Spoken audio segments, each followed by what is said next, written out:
Halo semua, perkenalkan nama saya Serina Gresitorus. Saya adalah salah satu mahasiswi S1 Teknik Sipil di Universitas Negeri Medan. NIM saya adalah 52032500029. Di sini saya akan memaparkan hasil mini riset saya tentang pemantauan kualitas udara selama 7 hari berturut-turut pada wilayah Kota Medan dan juga negara yang berbeda yaitu Taiwan. Check it out. Jadi pertama-tama kita buka dulu Play Store, lalu kita cari ISPUNet, lalu di yang paling atas kita akan menemukan ISPUNet KLHK, itu kita install. Setelah kita install, kita buka. Nah, kita akan menunggu loading, tidak lama. Nah, di sini sudah langsung terlihat bagaimana kualitas udara di daerah kita, yaitu saya di wilayah Medan pada tanggal 30 Mei 2022 jam 5 sore. Di sini parameter polusi udara yang tertinggi itu adalah O3 atau ozon permukaan dengan nilai 64. Itu termasuk pada kualitas udara sedang, di mana tingkat kualitas udara masih dapat diterima pada kesehatan manusia, hewan, dan tumbuhan. Pada ISPUNet ini, kita juga bisa melihat keterangan tentang baik, sedang, tidak sehat, sangat tidak sehat, dan berbahayanya. Jadi, yang pertama itu, baik itu berada pada range nilai 0 sampai 50, di mana tingkat kualitas udara yang sangat baik tidak memberikan efek negatif terhadap manusia, hewan, tumbuhan. Yang kedua itu sedang, seperti yang terjadi di wilayah Medan sekarang, itu di range 51 sampai 100, di mana tingkat kualitas udara masih dapat diterima pada kesehatan manusia, hewan, dan tumbuhan.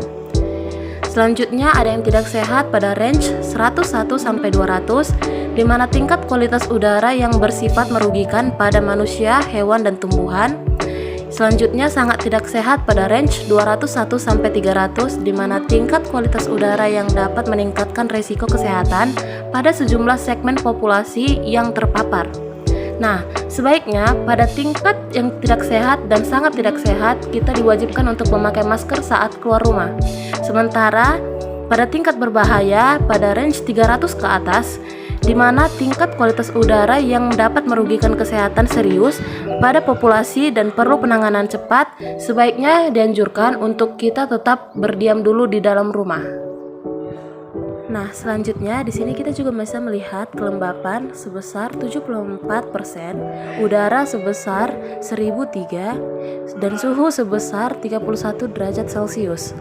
Di bawahnya kita juga bisa melihat parameter-parameter pencemaran udara lainnya seperti partikel materi 2,5 dan partikel materi 10 itu tidak ada. Karbon monoksida itu sebesar 49, masih di dalam kategori baik. Hidrokarbon juga sebesar 13, itu masih dalam range yang baik. Nitrogen dioksida itu tidak ada. Dan di sini yang paling tinggi ozon permukaan sebesar 64 dalam masuk ke kategori sedang, dan juga sulfur dioksida sebanyak 1. Selanjutnya kita bisa juga melihat grafik selama 24 jam di sini. Kita tunggu sebentar. Nah, di sini kita sudah bisa melihat grafik dari 24 jam terakhir. Mungkin sedang dalam masa perbaikan di sini, jadi belum terlihat jelas. Oke, selanjutnya kita bisa mencari. Kita coba untuk mencari kota yang lainnya. Nah, misal kita ingin melihat kualitas udara di Bandung. Nah, di Bandung, kualitas udaranya juga sedang dengan parameter pencemar udara yang paling tinggi itu adalah partikel materi 10. Tingkat kualitas udara masih dapat diterima pada kesehatan manusia, hewan, dan tumbuhan juga. Kelembapan di sana 84%, udaranya 928, dan suhu sebesar 24 derajat Celcius. Di sini kita bisa melihat parameter-parameternya dengan parameter pencemaran udara yang lumayan banyak, tapi masih dalam range yang aman atau baik. Oke. Nah, setelah perkenalan dengan aplikasi ISPUNet untuk melihat kualitas udara pada wilayah Medan, sekarang saya akan melanjutkan untuk mempresentasikan apa sebenarnya parameter polusi udara. Nah, di sini saya akan mulai presentasinya. Yang pertama, ada sulfur dioksida. Sulfur dioksida adalah salah satu spesies dari gas-gas oksida sulfur. Gas ini sangat mudah terlarut dalam air, memiliki bau, namun tidak berwarna. SO2 dan gas-gas oksida sulfur lainnya terbentuk saat terjadi pembakaran bahan bakar fosil yang mengandung sulfur. Yang kedua, karbon monoksida. Karbon monoksida atau CO merupakan senyawa yang tidak berbau, tidak berasa, dan pada suhu udara normal berbentuk gas yang tidak berwarna. Senyawa CO mempunyai potensi bersifat racun yang berbahaya karena mampu mengikat ikatan yang kuat dengan pigmen darah yaitu hemoglobin. Yang ketiga, nitrogen dioksida atau NO2. Nitrogen dioksida merupakan gas yang tidak berwarna dan tidak berbau. Sebaliknya, nitrogen dioksida yang berwarna coklat kemerahan itu berbau tajam. Dalam proses pembakaran, suhu yang digunakan biasanya mencapai 1210 sampai 1765 derajat Celcius. Oleh karena itu, reaksi ini merupakan sumber NO2 yang penting. Jadi, reaksi pembentukan NO2 sebenarnya merupakan hasil samping dari proses pembakaran. Yang keempat itu ozon. Ozon atau O3 bersifat korosif dan dipercayai sebagai bahan beracun dan bahan cemar biasa. Ozon mempunyai bau yang tajam dan menusuk hidung. Ozon juga terbentuk pada kadar rendah dalam udara akibat arus listrik yang seperti kilat dan oleh tenaga tinggi seperti radiasi elektromagnetik. Yang kelima itu hidrokarbon atau HC. HC adalah bahan pencemar udara yang dapat berbentuk gas, cair, maupun padatan. Semakin tinggi jumlah atom karbon, unsur ini akan cenderung berbentuk padatan. HC yang berupa gas akan tercampur dengan gas-gas hasil buangan lainnya. Sedangkan bila berupa cair, maka HC akan berbentuk semacam kabut minyak. Bila berbentuk padatan, akan membentuk asap yang pekat dan akhirnya menggumpal menjadi debu. Yang keenam dan ketujuh itu PM2,5 dan PM10. PM2,5 adalah polutan udara yang berukuran sangat kecil, sekitar 2,5 mikron atau mikrometer. Diameter partikel ini lebih kecil daripada 3% diameter rambut manusia. PM10 adalah partikel udara berukuran 10 mikrometer atau lebih kecil. Partikel ini ditemukan pada debu dan asap. Nah, di sini saya akan menjelaskan hasil survei saya selama 7 hari berturut-turut tentang perbandingan antara aplikasi sistem nasional dan internasional dan perbandingan wilayah Medan dan juga Taiwan di Taipei. Hari pertama, pada stasiun Medan, Sumatera Utara melalui ISPUNet, kita bisa melihat di sini parameter kritisnya itu yang paling tinggi adalah pada ozon atau O3 dengan ISPU 65. Ini saya mengambil waktunya sekitar jam 11. Nah, pada AQAir atau sistem internasional, wilayah Medan itu sama juga, polutannya itu terbesar itu pada O3 atau ozon sebesar 153,9 mg per meter kubik dengan tingkat polusi yang sedang. Kita lanjut ke hari kedua. Bukan, ini masih hari pertama maksud saya, tapi yang di Taiwan.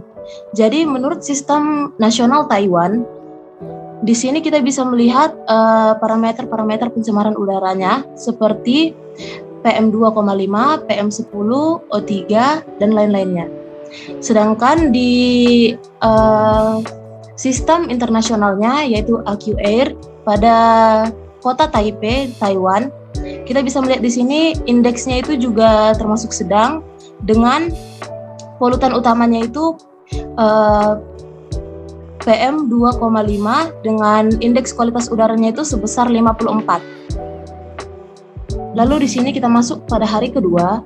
Pada ISPU, yaitu standar nasional, kita bisa melihat di daerah Medan itu masih tetap. Yang tertinggi itu adalah O3 atau ozon dengan indeksnya itu sekitar 65. Tingkat kualitas udaranya masih bisa dibilang sedang atau masih dapat diterima oleh kesehatan manusia, hewan maupun tumbuhan. Selanjutnya kita lihat kita bandingkan dengan sistem internasionalnya pada AQAir, yaitu di daerah Medan juga kita juga bisa melihat kesamaan. Hanya berbeda sedikit pada angka indeks kualitas udaranya itu, jika di nasional dia 65, di internasional dia 62. Nah, selanjutnya di Taiwan, kita juga bisa melihat di sini bahwa yang tertinggi untuk hari kedua itu pada tanggal 24 Mei adalah NO2 berbanding terbalik dengan yang sebelumnya itu. Yang hari pertama dia PM 2,5 dan di sini sudah masuk kategori baik, jadi belum ada yang membahayakan. Pada hari ketiga di ISPU nasional itu masih tetap yang memimpin itu polutan udara O3 atau ozon dengan indeks 66. Lanjut yang di Taiwan yang memimpin sekarang kembali PM 2,5, tapi dengan indeks yang rendah, jadi masih dalam kualitas udara yang baik. Pada hari keempat, Medan masih dengan polutannya ozon dengan indeks 67, dan pada sistem internasional berbeda sedikit, yaitu dengan nilai indeks 63, tapi masih masuk dalam kategori sedang. Nah, di sini kita bisa melihat kualitas pada kota Taipei di AQAir itu masih dikatakan dimasukkan dalam kategori baik. Lalu pada hari kelima, kita bisa melihat seperti sebelum-sebelumnya, tidak ada jauh perbedaannya, yaitu tetap ozon dengan indeks 65. Di Taiwan saat ini pada hari ke-5 tanggal 27 Mei itu yang tertinggi adalah NO2 sebesar 45,1 mg per meter kubik. Tapi masih masuk dalam kualitas udara yang baik. Nah, pada hari ke-6 tetap sama, tidak ada perbedaan yang signifikan dengan hari-hari sebelumnya. Begitu juga dengan Taiwan, tetapi di sini kita bisa melihat PM 2,5-nya itu sudah 4,6 kali di atas nilai panduan kualitas udara tahun WHO, tapi masih dalam kategori udara yang sedang.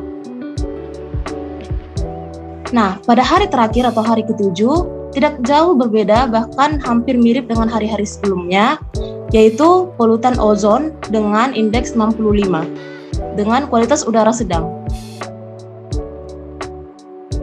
Di Taipei juga sama, tidak jauh berbeda dengan yang sebelumnya, dengan polutan PM 2,5 sebesar 7,9 mg per meter kubik dengan kualitas udara yang tergolong baik.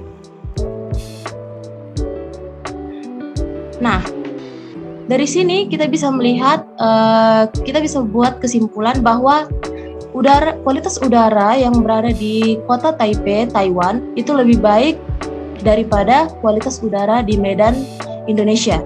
Karena kita bisa melihat dari grafik yang sudah kita tampilkan dan sudah kita data selama 7 hari berturut-turut. Nah, sekarang saya akan menjelaskan sebenarnya apa sumber dan dampak dari emisi parameter pencemar udara yang tadi sudah saya jelaskan. Yang pertama, itu sulfur dioksida. Gas SO2 atau sulfur dioksida merupakan gas polutan yang paling banyak dihasilkan dari pembakaran pembakaran bahan bakar fosil yang mengandung unsur belerang seperti minyak, gas, batu bara, maupun kokas. Akibat yang ditimbulkan dari pencemaran SO2, khususnya kepada manusia, adalah terjadinya iritasi pada sistem pernafasan. Yang kedua itu karbon monoksida atau CO. Gas ini dihasilkan melalui pembakaran gas, minyak, petrol, bahan bakar padat atau kayu. Terbentuknya gas CO berasal dari kebakaran, tungku, pemanas, oven, dan mesin bahaya utama yang terdapat itu ada pada kesehatan yang mengakibatkan gangguan pada darah. Seperti tadi, karena dia mudah mengikat hemoglobin pada darah kita. Yang ketiga itu nitrogen dioksida. Nitrogen dioksida dapat terbentuk dari aktivitas alam dan manusia. Sumber alaminya seperti sambaran petir, gunung berapi, lautan, dan pembusukan biologis. Pembakaran menghasilkan oksida nitrogen, sebagian besar adalah nitrogen dioksida. NO2 bersifat racun terutama pada paru-paru. Kadar NO2 yang lebih tinggi dari 100 ppm dapat mematikan sebagian besar binatang pencobaan, dan 90% dari kematian tersebut disebabkan oleh gejala pembengkakan paru-paru. Yang keempat itu adalah ozon. Ozon terbentuk di udara pada ketinggian 30 km, di mana radiasi UV matahari dengan panjang gelombang 242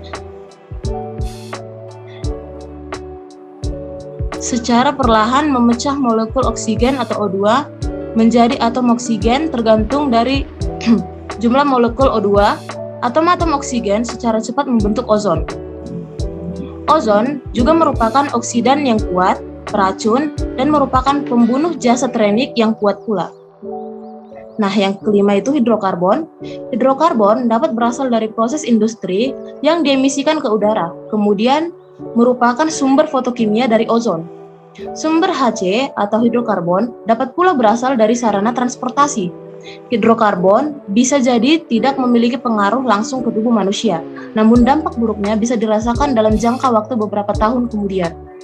Hidrokarbon berbahaya bagi kesehatan tubuh karena bisa menimbulkan gangguan nafas, kerusakan paru-paru, dan menjadi sumber karsinogenik atau penyebab kanker. Yang keenam dan ketujuh itu PM2,5 dan PM10. PM2,5 dibentuk dari emisi pembakaran bensin, minyak bakar, bahan bakar, dan kayu. Sementara itu, PM10 ditemukan pada tempat pembangunan, pembuangan sampah, pertanian, kebakaran hutan, debu, serbuk sari, dan fragmen bakteri. PM2,5 dapat mengendap di permukaan dan bagian paru-paru dalam kita, sedangkan PM10 mengendap di saluran udara yang lebih besar dari paru-paru. Kedua polutan ini dapat menyebabkan kerusakan jaringan dan inflamasi paru-paru.